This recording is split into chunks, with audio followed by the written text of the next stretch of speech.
Alright, this is going to be a video response to lengthyounarther. I hope I'm pronouncing that right. If not, please forgive me and correct me. But anyway, before I say anything, I just want to say, first of all, congratulations. You have woken me and shaken me out of my slumber. But by the way, for anyone who might be watching this who has no idea what I meant by saying that, the person I'm making this video response to has been exhorting me for a long time to create videos, and finally here I am making a video. So, congratulations, my friend, you have your wish. Now, lengthyounarther, again, hope I'm saying that right, not sure, has made a very interesting, very thought-provoking video that I think is very important, and that I'm sure will ruffle some feathers in the libertarian community. He dares to question the absolute universal applicability of the non-aggression principle to all situations and all cases. Right? This is something that libertarians are not used to hearing. Certainly not those who come at libertarianism from sort of a Rothbardian perspective. So kudos to you for hurling a dead cat into a sanctuary. Kudos to you for challenging everyone. Kudos to you for making people rethink and reevaluate their beliefs a little bit. I think that's very important. So lengthyounarther takes his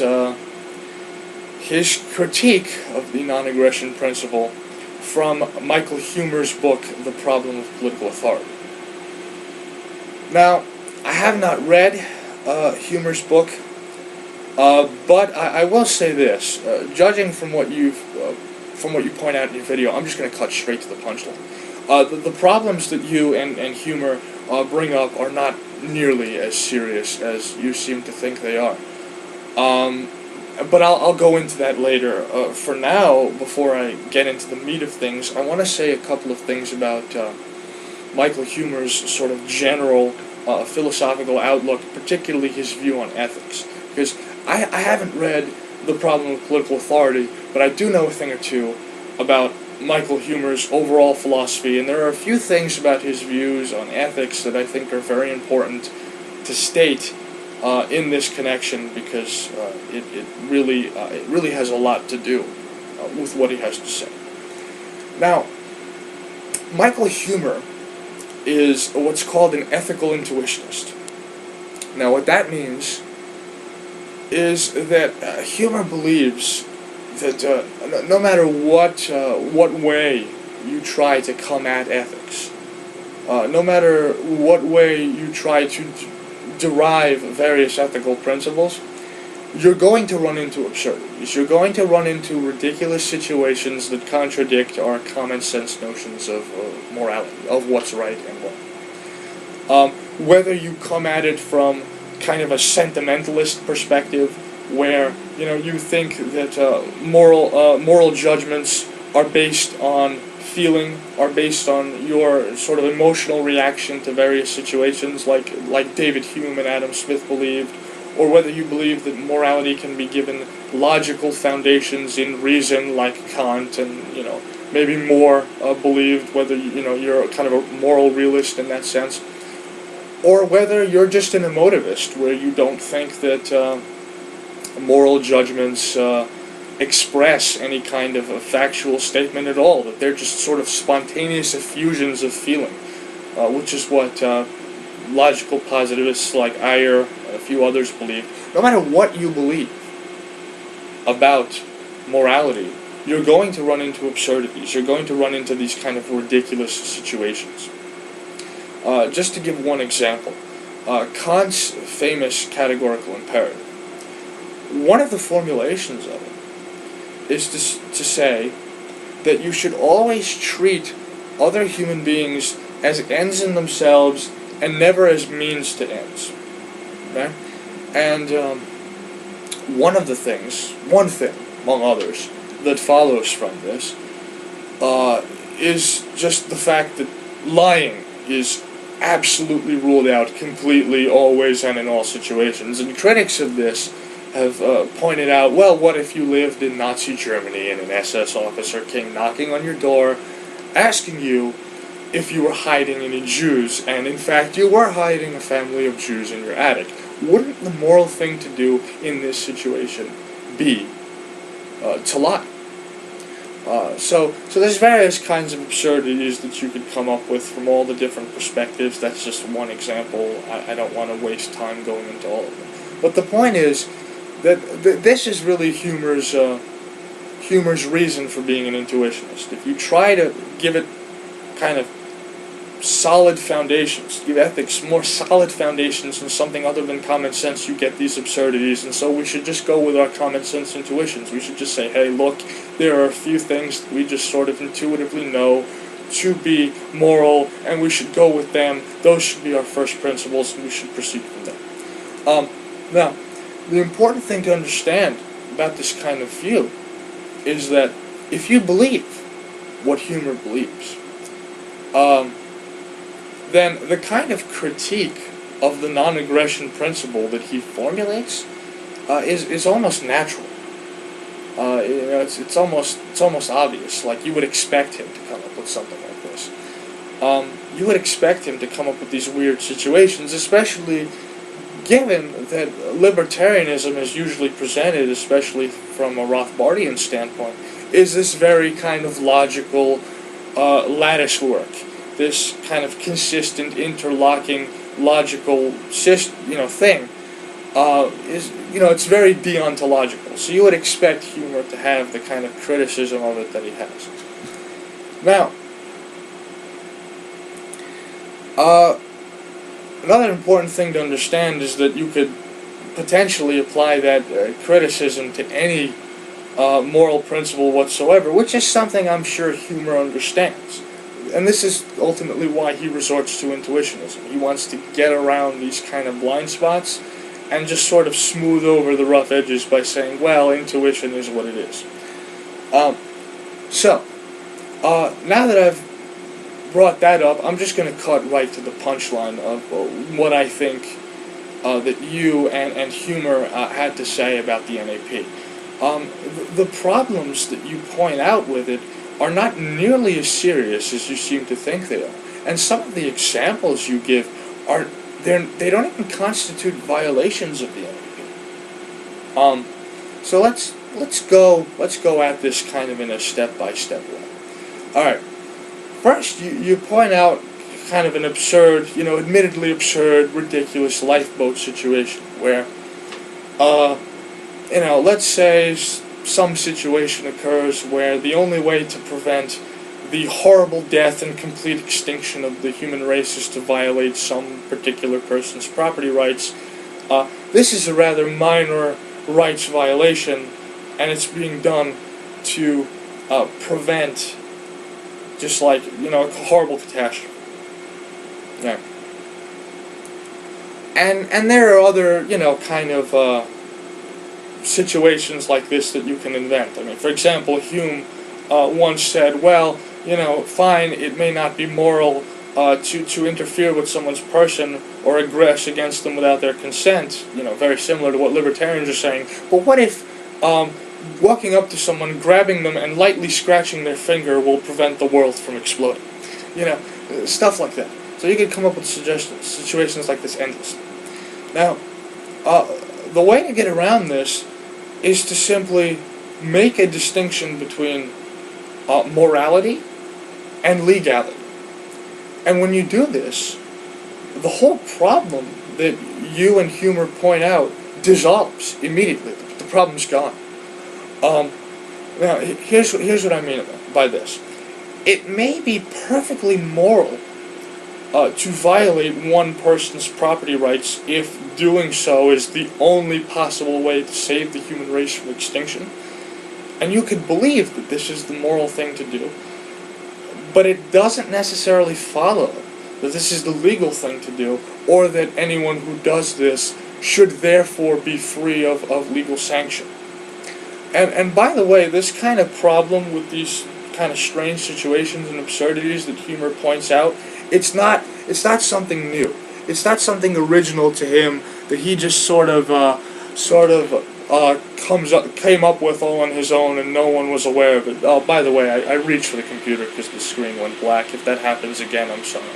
But yeah, these things are not just, something he came up with. Libertarians have been aware of this for a long time. There's a long paper trail of discussion talking about this. So, and this really is something Walter Block pointed out in a paper of his. I'll find the paper and link it down in the description after I'm done making this. But there's a very easy way to get around this kind of problem. You just distinguish between morality and legality. And you say that it's perfectly moral to aggress against someone's property rights in this specific situation, because we have to do it to save the human race from going extinct, but still consider it illegal. So the only way to save the human race from going extinct is for Jones to aggress against Smith's property rights. So Jones does it. Okay, he saves the human race. Right? Human race doesn't go extinct because of the heroic actions of Jones. Now, what do? Well, you could hold a parade in Jones's honor and laud and praise him as the savior of the human race. And then, right after you do that, you put him on trial for trespassing. Okay? You say, fine, his action was necessary to save the human race, he did the moral thing, but that doesn't mean he did the legal thing. So you still put him on trial. You still charge him with trespassing. You still take him to court. Now, that doesn't mean that you have to impose any kind of draconian punishment on Jones for what he did. It doesn't even mean that you have to impose the standard punishment on Jones for his crime, whatever that might be in the given situation, and that's obviously something for judges to work out in a libertarian society. Because the circumstances of the event, that Jones had to do this, otherwise the human race would die. These are extenuating circumstances. These facts will influence a judge's decision as to what punishment to inflict on Jones, as to what restitution to make him pay. So, let's say, for example, that the normal fee, the normal fine, the normal amount of restitution that Jones would have to pay to Smith in his kind of situation, in that example of aggression against property rights, is, say, $10,000. But because Jones's action was required in order to save the human race, he could just be fined $100. So you could be very lenient with the punishment, but still inflict a punishment. So it doesn't follow from the fact that something is moral that it's therefore also legal. And to go to your other example, you're stranded in a forest, miles from civilization, and you come upon a log cabin owned by somebody else, and there's food inside, and you're starving, right? If you don't break into this cabin and steal and partake of this food, you will starve to death. You'll die. It seems to be perfectly morally legitimate to violate the NAP in this circumstance. Doesn't mean that it's legally right, though. Someone could violate the NAP, break into the person's house, and have it be perfectly morally okay to do what they did, and yet still have the owner of the log cabin press charges against the person who broke in.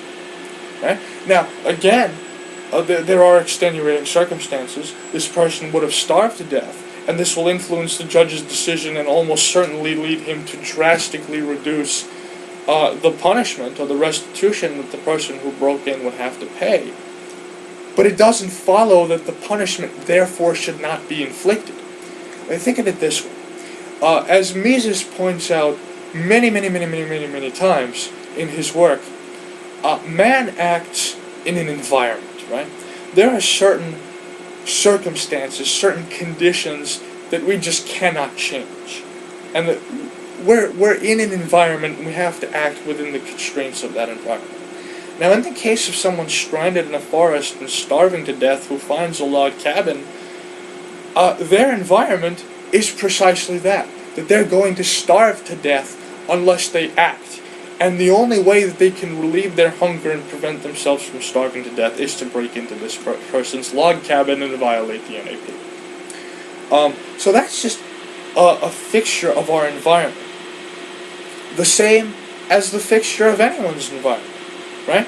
To obtain food and not to starve to death, even if you live in an advanced kind of industrial society, is to work, to earn an income, to make money, and then to use that money to purchase food, right? This is just part of your environment. It's something you have to do. And if you have to do this, it doesn't necessarily, constitute any kind of aggression against you. You're not forced by capitalists to work for money in order to survive, as you've pointed out many times in your previous videos, as I'm sure you're aware of. So this situation of the starving person and the log cabin, this is just their environment. This is just what they have to do to survive, and so the legal bills that they'll have to pay when the owner of the log cabin presses charges against them for breaking and entering or for violating their property rights, the costs that they have to pay to their lawyer to defend them in court, and the cost of the restitution that they'll have to pay to the owner, this, in that particular situation, just becomes part of cost of living, right? It's just something you have to do to live, just like going to work is something you have to do to live. And you can't really say, do you really want to say that, if you don't purchase goods with money, then you starve to death, and therefore this constitutes a violation of the NAP because the person who pays your wage, you're compelled to work for him, otherwise you starve. No, this is just part of your cost of living. It's what you have to do to get by. That's the same thing in that situation. Yes, you will still be technically guilty of violating the NAP. You will have committed a legal infraction, and you will have to pay legal costs associated with that.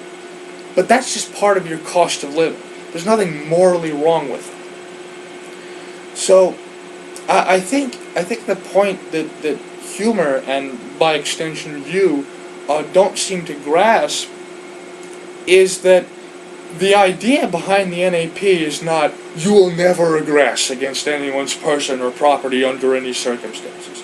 The idea is, you cannot aggress against anyone's person or property without facing legal consequences for this aggression. Now, if you're willing to accept those legal consequences, there's not much you can say.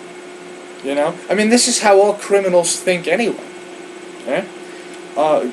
Criminals act presumably under the assumption they won't get caught, or that the risk of getting caught is worth taking considering what they have to gain through their crime. If they didn't believe this, they wouldn't commit the crime. Right?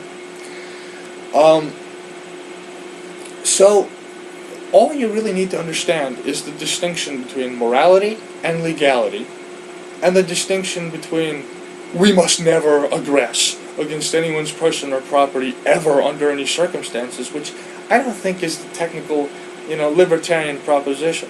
I don't think that's the typical view. Like I said, I mentioned a paper by Walter Block, and he talks about something similar to this. I don't think that's the idea. I think the idea is that no one may legally aggress against anyone's person or property. It's not necessarily that they can't morally do it. They just can't legally do it.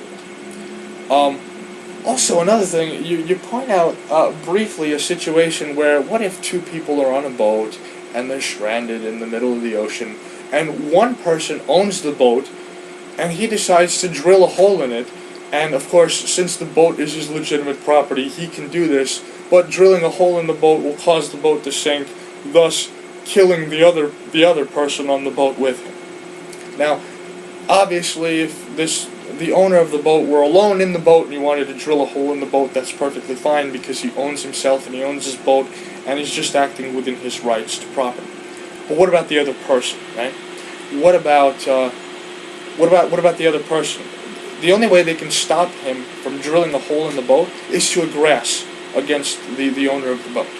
And so, presumably this constitutes a violation of the NAP and is an example of the absurdity that the NAP leads you to. I don't think so. Not at all. This doesn't even constitute a violation of the NAP. Let me explain why. Suppose I own a gun, right? I legitimately acquired and purchased this gun. Suppose I also own some bullets that I legitimately acquired and purchased. The gun and the bullets are my rightful property. Now, suppose I decide to take this gun. Now, of course, I own myself, so by taking the gun, taking the gun and doing something with it, I'm acting within my rights. Now, suppose I decide to take this gun, point it at your head, and pull the trigger. Would anyone seriously say that you are not entitled to forcibly prevent me from doing this because I'm just acting within my property rights, in terms of my ownership of the gun? No, of course not. No one would ever seriously say something that ridiculous, and the reason why is obvious. The use of my property in that situation threatens your person or property, right? It's not that an owner of property may make use of his property in any way he sees fit, period. That's not the libertarian view. The libertarian view is that someone who owns property may make use of his property in any way he sees fit, provided that that use does not aggress against the person or property of anyone else. So, my desire to use my property right in my gun and my bullets and myself to point my gun at your head and pull the trigger is not a legitimate use of property because it threatens you. It threatens to kill you, to end your life. And it's the same thing with this boat situation. If the owner of the boat drills a hole in the boat, which causes the boat to sink, if he threatens to do this, that threatens to end the life of the other person. Therefore, the owner of the boat, by drilling a hole in the boat, is actually aggressing against the person also in the boat with him. So, it's not that the other person forcibly preventing the owner of the boat from drilling a hole into it constitutes a violation of the NAP. The owner of the boat drilling a hole in his boat while there's someone else in the boat that doesn't want that hole to be drilled is the violation of the NAP. If you coercively prevent him from drilling this hole and causing the boat to sink, you're acting in self-defense. There's nothing wrong with it. Okay? So that doesn't constitute a violation of the NAP. So, again, to summarize, you need to distinguish between legality and morality. Actions that are perfectly moral may not necessarily be legal. And you need to distinguish between using your property in any way you see fit, period, and using your property in such a way that it doesn't harm the person or property of anyone else. And finally, and most importantly, you need to distinguish between we must never violate the NAP ever, period, under any circumstances, or no one can violate the NAP without facing legal consequences for said violation. So again, if there's some weird situation where an alien race, visits a blight down on humanity and says, if one of you doesn't violate the property rights of this other human, then we'll just instantaneously kill you all. Well, it's certainly moral to violate property rights in that situation. It doesn't mean that it's legal. The owner of the property, after his property rights are violated, would still have the right to sue. It's just that extenuating circumstances in the particular case would mean that he would be entitled to far less restitution than he would be entitled to under normal circumstances. So, you can throw a parade and honor this person for saving the human race and doing the right thing, but he's still a criminal. And there's no contradiction between treating him as a criminal under the NAP and following our common sense moral intuitions. There's no problem there. You can say that what he did was morally right and still say that he should be subject to legal punishment.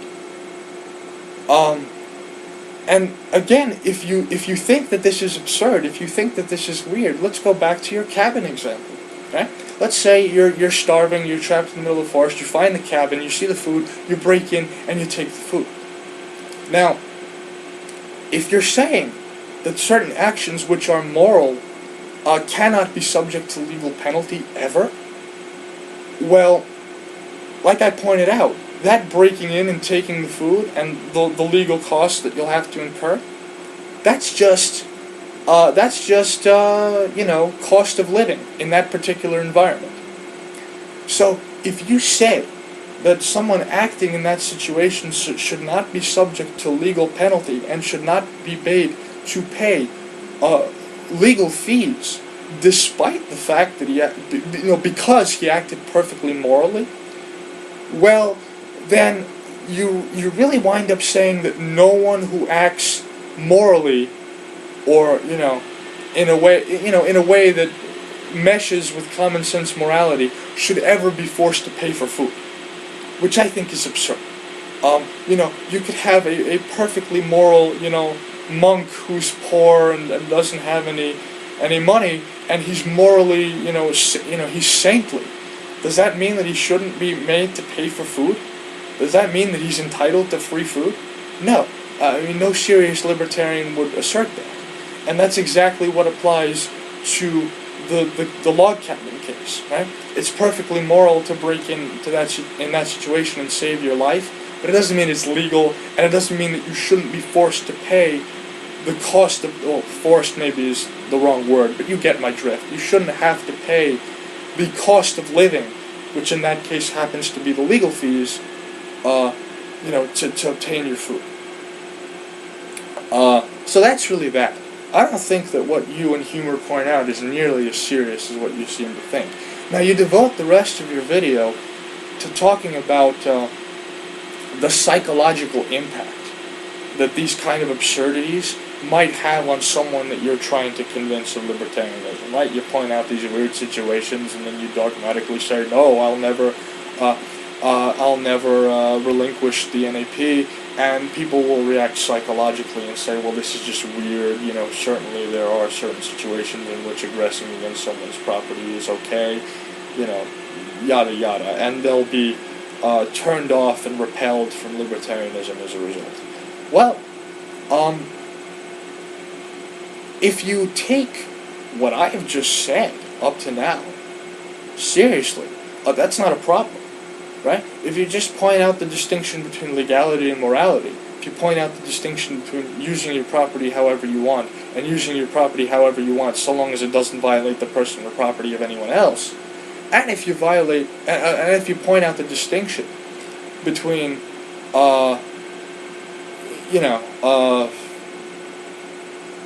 doing something that's moral and doing something that's legal, that still meshes, and it doesn't seem to be outrageous to our common sense morality anyway, and so it doesn't seem like it would turn people off, like it would generate this adverse psychological reaction.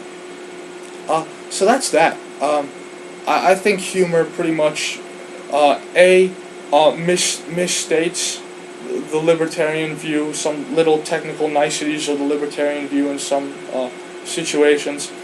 And in other cases, he doesn't realize that his lifeboat situations have been addressed, and that people like Walter Block, for example, have gotten around this by just distinguishing between legality and morality. So yeah, that's it. Very good video, excellent video, very thought-provoking, very interesting. It certainly got me thinking. It compelled me to make this video response to you. So that's that.